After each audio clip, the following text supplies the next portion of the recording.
بسم اللہ الرحمن الرحیم۔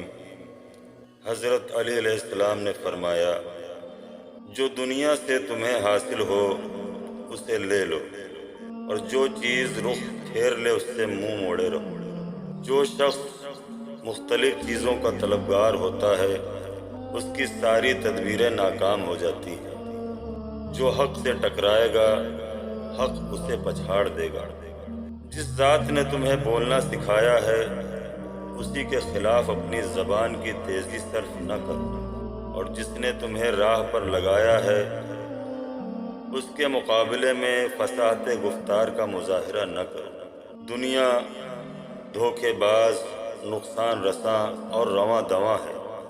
اللہ نے اپنے دوستوں کے لیے اسے بطور ثواب پسند نہیں کیا اور نہ دشمنوں کے لیے اسے بطور سزا پسند کیا۔ اہل دنیا سواروں کے مانند ہیں کہ ابھی انہوں نے منزل کی ہی تھی کہ ہکانے والے نے انہیں للکارا اور یہ چل دیے۔ بیچارہ آدمی کتنا بے بس ہے، موت اس سے نہاں، بیماریاں اس سے پوشیدہ اور اس کے اعمال محفوظ ہیں۔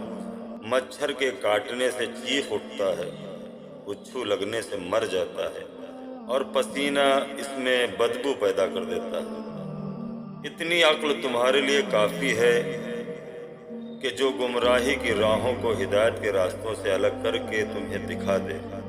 کسی بندے کے لیے مناسب نہیں کہ وہ دو چیزوں پر بھروسہ کرے، ایک صحت اور دوسرے دولت، کیونکہ ابھی تم کسی کو تندرست دیکھ رہے تھے کہ وہ دیکھتے ہی دیکھتے بیمار پڑ جاتا ہے، اور ابھی تم اسے دولت مند دیکھ رہے تھے کہ فقیر و نادار ہو جاتا ہے۔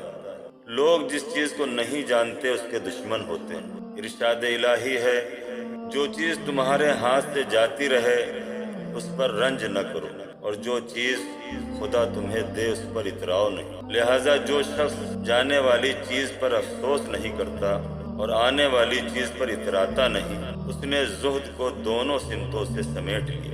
نیند دن کے مہموں میں بڑی کمزوری پیدا کرنے والی ہے۔ جو شخص ذرا سی مصیبت کو بڑی اہمیت دیتا ہے اللہ اسے بڑی مصیبتوں میں مبتلا کر دیتا ہے۔